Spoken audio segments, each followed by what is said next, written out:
My life throughout these past years have been nothing but a roller coaster, full of laughter, tears, and happiness.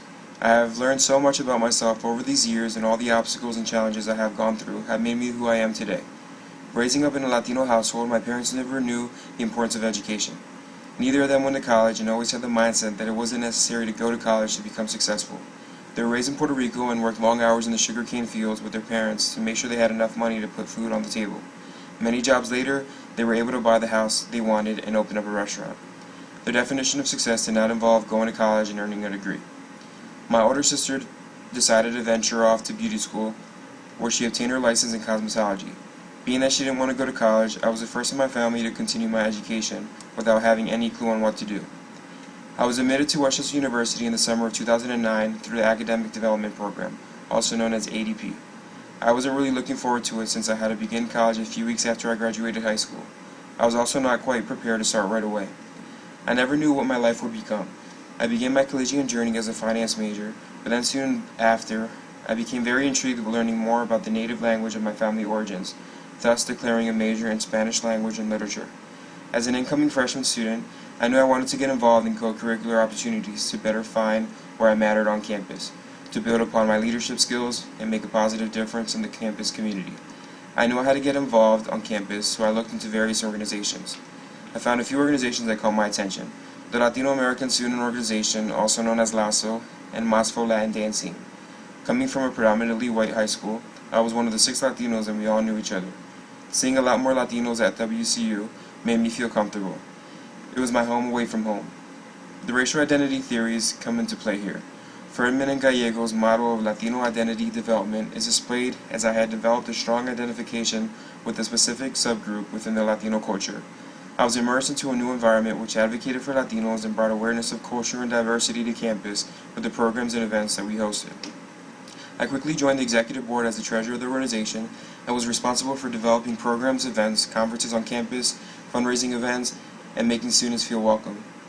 I had also joined MASFO Latin Dance Team, which was a lot of fun. After being a part of LASO first semester, I set a goal to become the president of the organization before I would graduate.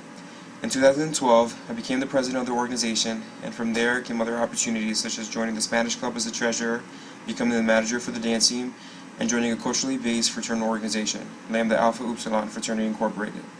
Joining my fraternal organization has allowed me to grow professionally and most importantly give back to my community. The organization serves as a service-oriented brotherhood that helps develop its members as professionals and promote diversity throughout campus. I have been able to work with many faculty, staff, and students around campus on initiatives that promote the vision and mission of both the brotherhood and the university. Aston's theory of student involvement is the overview of the years I spent in college. Being involved on campus has contributed to my success. Interacting with my professors and faculty members throughout the years has encouraged me to stay positive and be eager to continue my education.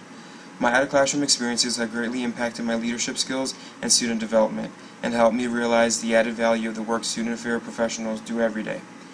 Although I have been very successful in and out of the classroom, I have experienced some academic challenges along the way. During my freshman year of college, my GPA began to fall due to the emotional challenges I faced with my parents going through a second divorce. My birth parents divorced when I was just 5 years old, and after my mother remarried, my stepfather was the one who I looked up to and is the one who has supported me ever since. It was extremely difficult for me to stay focused on my academics. Having both parents as guidance through life, and then my mother leaving the family, was very challenging and unexpected. As a first-generation student, I felt a lot of stress and pressure from my family, and all I wanted was to set a positive example to my younger siblings. In 2010, my mother abandoned my siblings and I was forced to commute as much as possible to help financially support and care for my younger siblings. I felt that my education was no longer the priority because my siblings needed me. One of the last conversations I had with my mother was her telling me that I would never graduate college or ever become successful in the future. She said that I would fail out and never reach my dreams. Hearing this from my mother really took a toll on me. That year I didn't have the courage or strength to go back to school. My GPA had dropped drastically, which resulted in being put on academic probation. After speaking to close friends and faculty, I realized that leaving all my hard work behind would not be beneficial for me or for my family in the long run. I turned to some student affairs professionals who I admire, and I took their words of wisdom into consideration. I also had the support of my fraternity brothers and close friends who helped me process everything. I later decided to continue my education and persist to graduation. Through hard work and perseverance, I slowly but surely was able to bring my grades up. In the fall of 2014, I graduated from Westchester University with my bachelor's degree. If it wasn't for the guidance, wisdom, and motivation from student affair practitioners, I would not be here today. I have realized that continuing my education and pursuing a career in higher education is a career in which I see myself excelling and giving back to all the students grappling with different identity and development issues.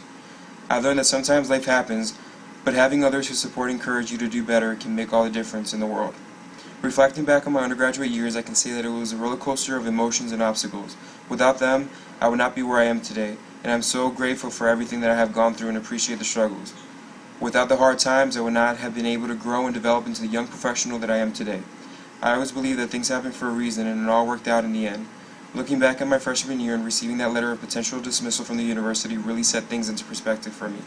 I knew I had to do something, and I put everything aside and worked hard to make a positive change in my life. Aside from my family issues I dealt with, there were many downfalls to which I put aside. Being involved with all the various organizations truly allowed me to continue my dreams and aspirations. I'm proud and honored to be the first in my family to graduate from college. The amount of pride I have has shaped me into who I am today. I come from a broken family, and I took that negative aspect of my life and converted it into something positive.